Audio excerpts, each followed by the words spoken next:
Hello student. आज हम बात करने वाले हैं एक काफी इंपॉर्टेंट रिएक्शन के बारे में जिसका नाम है रेमा-टिमन रिएक्शन। बच्चों, ये जो रिएक्शन होती है ये फिनोल की होती है।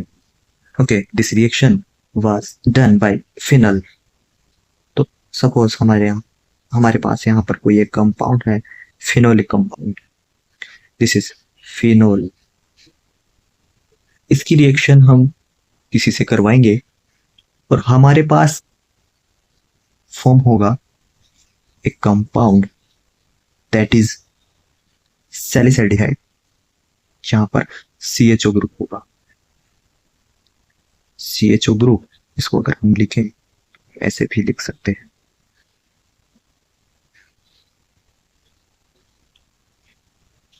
This is CHO group. इसको हम फॉर्माइल बोलते हैं। CHO ग्रुप को हम क्या बोलते हैं? This is formyl group. This is formyl group. तो इस फॉर्माइल ग्रुप का ऑर्थो पोजीशन पर सब्स्टिट्यूशन होता है। ये फॉर्माइल ग्रुप ऑर्थो पोजीशन पर जाकर ऐड होता है। ये ऑर्थो पोजीशन पर क्यों, ऑर्थो पोजीशन पर ही क्यों ऐड हुआ?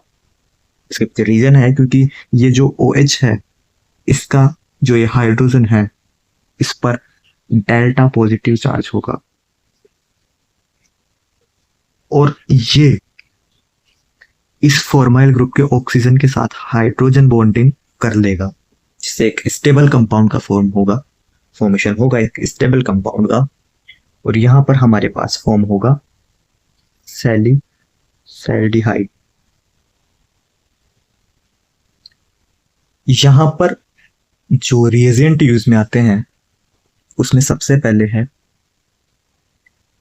CHCl3 plus C plus KOH plus heat भी हम करते हैं एंड देन हम इसका एसिडिफिकेशन करवाते हैं। ओवरऑल अगर हम बात करें तो this is a formylation reaction. Okay, अगर हम यहाँ पर बात करें तो दिस इज, यहाँ पर मैं लिख देता हूँ, overall this is a type of formylation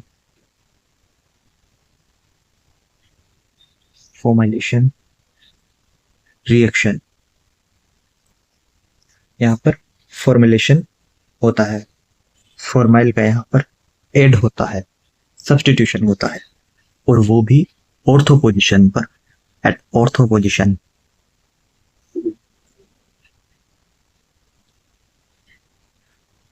ये फॉर्मुलेशन, ये जो प्रोसेस है, ये क्लोरोफॉर्म एंड KOH की प्रेजेंस में हो रही है और साथ ही साथ हाई टेम्परेचर भी इसके लिए रिक्वायर है।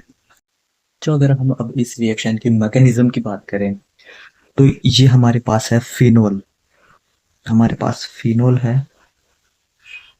इस फिनोल के पास जो हाइड्रोजन है ये एक एसिडिक हाइड्रोजन है, यानी कि बेस की प्रेजेंस में अपना बॉन्ड ब्रेक कर लेगा।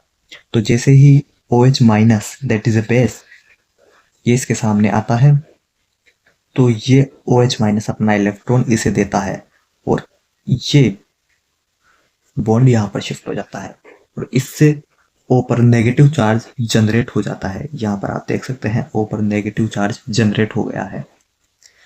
अब ये जो नेगेटिव चार्ज है ये रेजोनेंस करेगा पाई बॉन्ड के साथ, और पाई बॉन्ड के साथ रेजोनेंस करके ये नेगेटिव चार्ज कार्बन पर पहुंच जाएगा।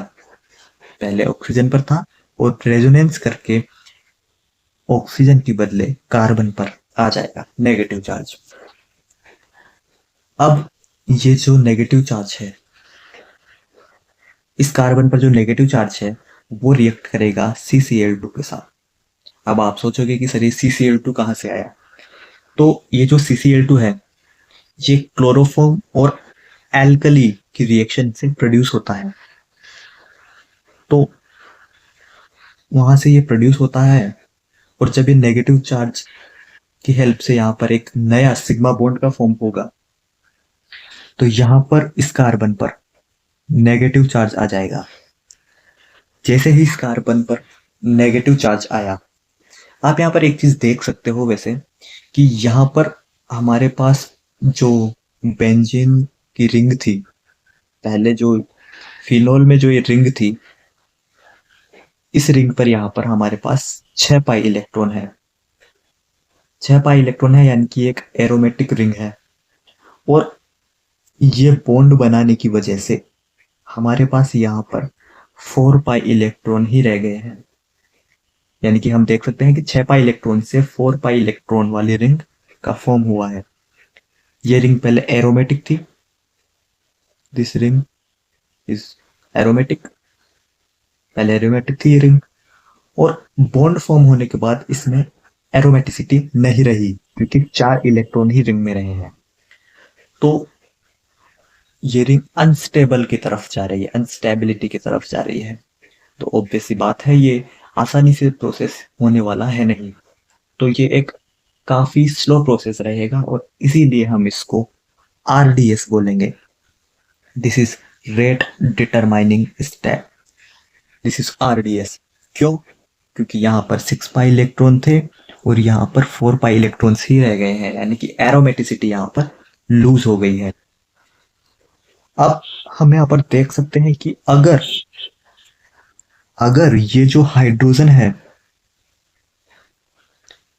इसने बॉन्ड बना रखा है इस कार्बन के साथ, अगर ये बॉन्ड हमारा ब्रेक हो जाए, यानी कि अगर ये हाइड्रोजन ये इलेक्ट्रॉन दे दे, तो हमारे पास यहाँ पर वापस से एरोमेटिक रिंग फॉर्म हो सकती है, यानी कि हम वापस से स्टेबिलिटी की तरफ जा सकते हैं। तो ये जो नेगेटिव चार्ज है, ये नेगेटिव चार्ज इस हाइड्रोजन को अपना इलेक्ट्रॉन दे देंगे। जैसे ही अपना इलेक्ट्रॉन देंगे, ये नेगेटिव चार्ज अपना इलेक्ट्रॉन जैसे ही इसे देगा, तो वापस से हमारे पास एक एरोमेटिक रिंग का फॉर्मेशन हो जाएगा, दैट इज दिस इज। तो हमारे पास वापस से एरोमेटिक रिंग का फॉर्मेशन हो गया है, यानी कि स्टेबिलिटी हमने वापस अचीव कर ली है। अब हम इसकी रिएक्शन KOH से करवाएंगे। अगर हम इसकी रिएक्शन KOH से अगर हम करवा रहे हैं, जिसकी हमने 2 यूनिट ली है, तो ये जो क्लोरीन है ये यहाँ से रिप्लेस हो जाएंगे, और हमारे पास ऑक्सीजन ऑक्सीजन यानी कि OH आ जाएंगे। यानी कि इस KOH की जो 2 यूनिट थी, इसमें जो OH माइनस था, इसने इस Cl को यहाँ से रिप्लेस कर दिया और खुद आकर बैठ गया। अब हम जानते हैं कि एक कार्बन पर 2 OH ग्रुप अनस्टेबल होते हैं, तो यहां से हमारे पास H और OH H2O रिलीज हो जाएगा। और जैसे ही ये रिलीज हुआ, यहां से हम देख सकते हैं H2O हमारे यहां से रिलीज हो रहा है।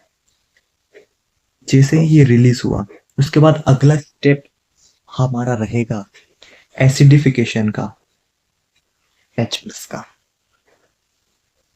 ओके, अगला स्टेप हमारे पास रहेगा H+ का। और एसिडिफिकेशन से ये जो H+ है, ये वाला ऑक्सीजन जो कि नेगेटिव चार्ज लिए हुए है, ये एक्सेप्ट कर लेगा, और हमारे पास फॉर्म होगा सैलिसल्डिहाइड का। This is सैलिसल्डिहाइड। ओके, यहाँ पर ये जो फॉर्माइल ग्रुप है, ये ऑर्थो पोजीशन पर है, क्योंकि इस ऑक्सीजन ने इस हाइड्रोजन से हाइड्रोजन बॉन्डिंग की हुई है, इसलिए एक स्टेबल कंपाउंड का यहाँ पर फॉर्म होगा। Okay student, thank you very much.